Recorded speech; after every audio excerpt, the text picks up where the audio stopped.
Hello, welcome to this month's Q&A. Alright, today we've got two questions.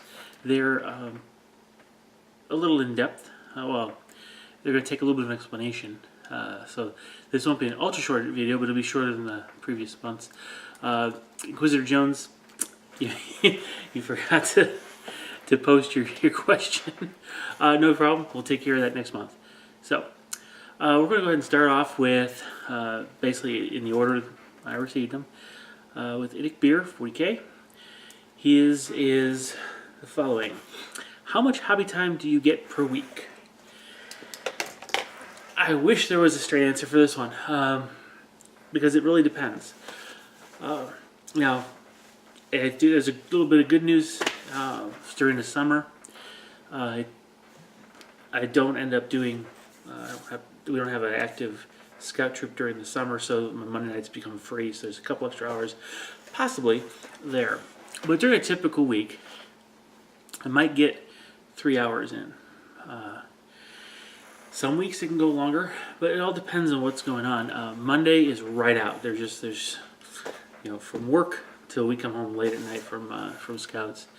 Tuesday nights, while there's often some time, usually that's devoted to recording the Academy videos and some other whatever happens to be there, and then editing those.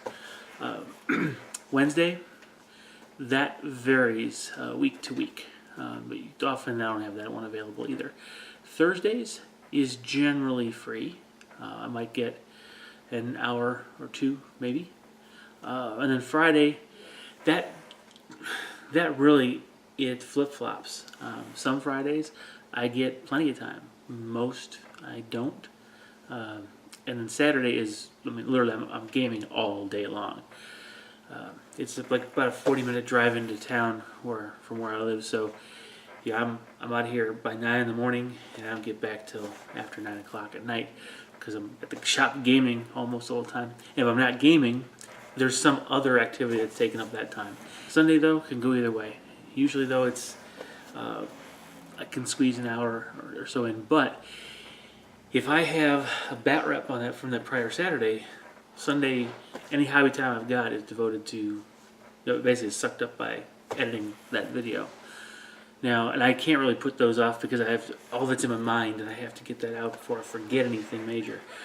So the biggest drain on my hobby time is really the videos, and that's not a complaint, that's just the way it is, because I try to do uploads on Sunday night into Monday morning for whatever I did over the weekend. Tuesday night, which will get me hopefully my Academy video in. That gives me some days though, in case something comes up on a Tuesday and I can't do anything. I've got time later in the week I can do something. So trying to squeeze the time to do modeling, that's difficult. Now, with summer, not having Mondays, I'm in better shape. But a lot of times, I've got, both boys are here still, and there's a lot of times when we just talk. And so, my oldest isn't always in the mood to paint. My youngest doesn't have a lot to paint. So, we're talking, 22 and 17. So we're not talking, little kids. The conversations can get pretty involved, which is great. And then there's time with my wife. So with all of that, I can probably squeeze in maybe 3 hours a week, not counting video time. So that's what's what. Some weeks are better. Today's Memorial Day here, and so I was able to actually get 3 hours more just today of hobby time, not counting video work, which took up a few more hours plus yard work, which always has to be done. All right. So now the second question was from DM Dave, and DM Dave asks, when you came up with your idea for your Dragon Exodites, was it a model that made you base the army around it, or was it you had the idea first and then found models for your idea? So, yes, I think is probably the best word. Really, when I saw the completely Kroot codex, Fandex, way back, it kind of gave me the freedom to say to look for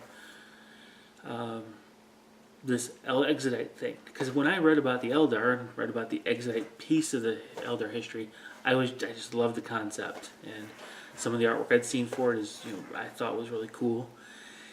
So I wanted to do it. When I found that, I thought, okay, great. So maybe there's a way I can do this. I finally did find an Exodite fan base codex, but it was from many editions ago, and it didn't translate. But it gave me a really good frame of reference for what was what. And of course, they're Eldar, so I looked at the Eldar codex and tried to figure out, okay, I can do counts as, so what can I use to represent a certain unit, or if I like a particular model, what would be that? Because it really went both ways. So I had some old dinosaur models, especially the Protoceratops and the Brontosaurus. I wanted to figure out, well, what can I do for that? What can I... Turned out nothing. But looking at the Eldar Codex, I found, okay, well, the Farseer, Spirit Seer, Warlock, all that matches with the nobles and barons of the Exodite fluff. So, okay, great. I can just find models that would lend the field I'm looking for. Now, when I'm looking for some of the other things, like, well, Dragon Knights, well, how can I do that? I knew I could easily use the Cold One Knights, just change the arms out, or at least one arm. The problem was, there really nothing fit. So I was looking for the concept out of the fluff, trying to force it into the Eldar Codex. And I thought Howling Banshees, but their armor save wasn't good enough. It didn't really convey well. And they were on little 25mm bases, and trying to put a large dinosaur on a 25mm base didn't fit. So it was kind of hard to make that work. So a lot of the initial stuff with the Eldar, it was picking the unit out of the codex and finding the model that would work for it. But then when I finally stumbled on, I had the eureka moment about the Tyranid Codex. Now it was, here's a model, I could do this. Because out of the fluff they've got the Megadons, the Brontosaurus, the types.